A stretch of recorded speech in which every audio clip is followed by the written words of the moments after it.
judaísmo, ele não é uma religião qualquer. O judaísmo é uma religião criada por Deus. O bom judaísmo é uma religião santa, porém provisória, porque leva as coisas para aquilo que é bom no plano natural. Enquanto que o cristianismo, ele leva as coisas para aquilo que é ótimo no plano sobrenatural. Portanto, você tem duas religiões boas, como nós lemos nas bodas de Caná. O vinho primeiro era bom, e todo mundo gostou, e o casamento estava indo bem. Mas esse vinho primeiro, ele acaba. Chega uma hora que ele não sustenta mais. Então, é por isso que Jesus entra na festa e fala assim, vocês querem que eu participe? Queremos. Então enche tudo de água, ou seja, façam a parte de vocês.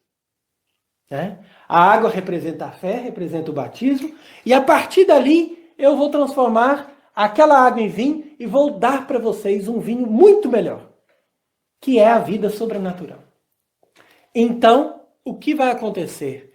Eles vão ter um judaísmo que vai ser deturpado e ao invés de chegar, na verdade, na sua plenitude, que é justamente a vinda de nosso Senhor Jesus Cristo, eles vão chegar na falsidade e no erro da vinda de um falso Messias que vai alimentar uma falsa esperança e que, por sua vez, vai trazer a humanidade para um colapso completo. Uma vez que esse Messias, obrigatoriamente, pelas leis do Talmud, ele tem que levar o povo de Israel à sua perfeita glorificação política e material. E ele tem que levar o resto da humanidade a uma submissão e uma escravidão. Então é por isso que nós temos que entender bem o processo e entender bem os princípios antes que essas coisas já não possam mais ser ditas. Percebe? Então é isso. Agora,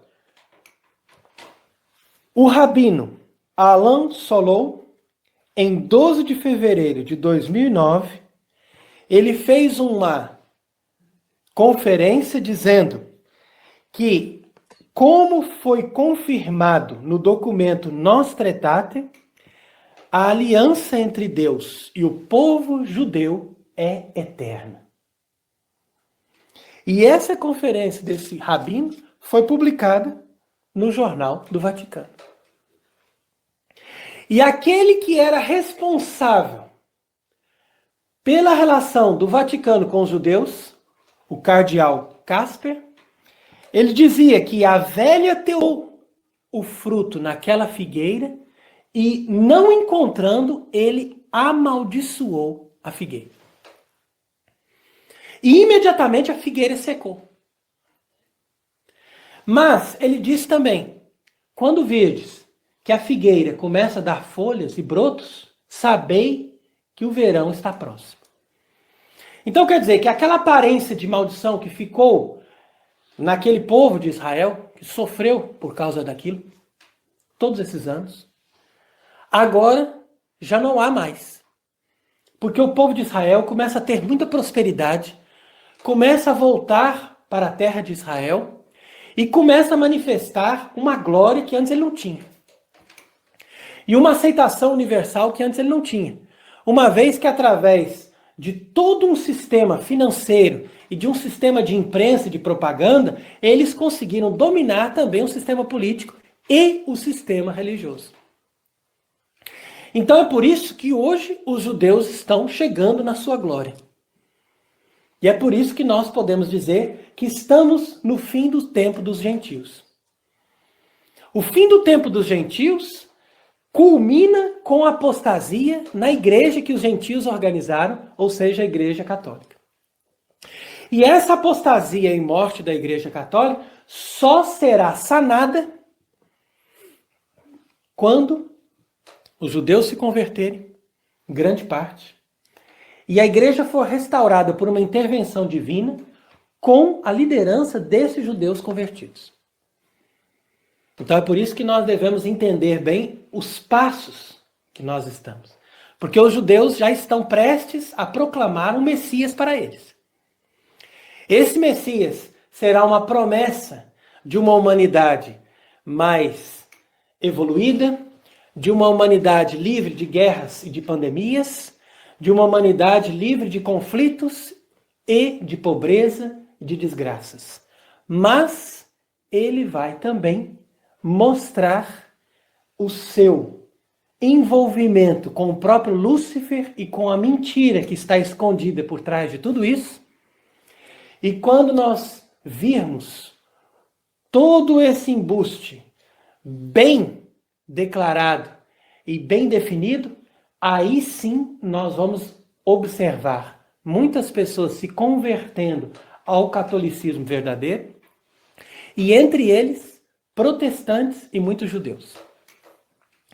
Então, quando nosso Senhor diz aqui, em João capítulo 15, essa passagem belíssima, que Ele é a videira e nós somos os ramos, Ele quer dizer com isso que existe uma união fundamental e essencial entre Ele, Cristo Jesus, Filho de Deus, e o seu corpo místico, ou seja, a sua igreja. O ramo não pode dar fruto por si mesmo. Então nós não podemos levar a igreja pelas nossas próprias forças. Nós temos que permanecer na videira. E permanecer na videira é, sobretudo, permanecer na verdadeira doutrina pregada pela Igreja Católica desde os apóstolos, desde sempre. Quer dizer, aquela mesma raiz. Não adianta eu procurar uma outra árvore que se parece com aquela videira, mas que não está na mesma raiz. Ou seja, que não tem a mesma doutrina, que não tem o mesmo edifício doutrinário que veio desde o início.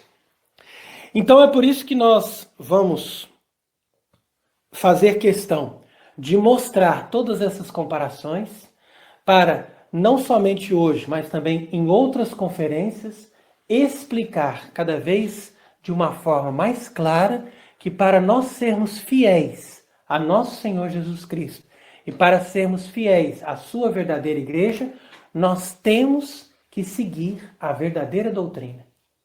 E temos que rezar, sim, pela conversão dos judeus, mas ter uma rejeição total desses documentos como Nostra Aetate, que colocam os falsos judeus talmudistas num plano de equidade com todos os cristãos católicos diante de Deus, como se a aliança que eles tivessem feito com esse verdadeiro Deus ainda fosse válida, mesmo depois da cruz de Cristo.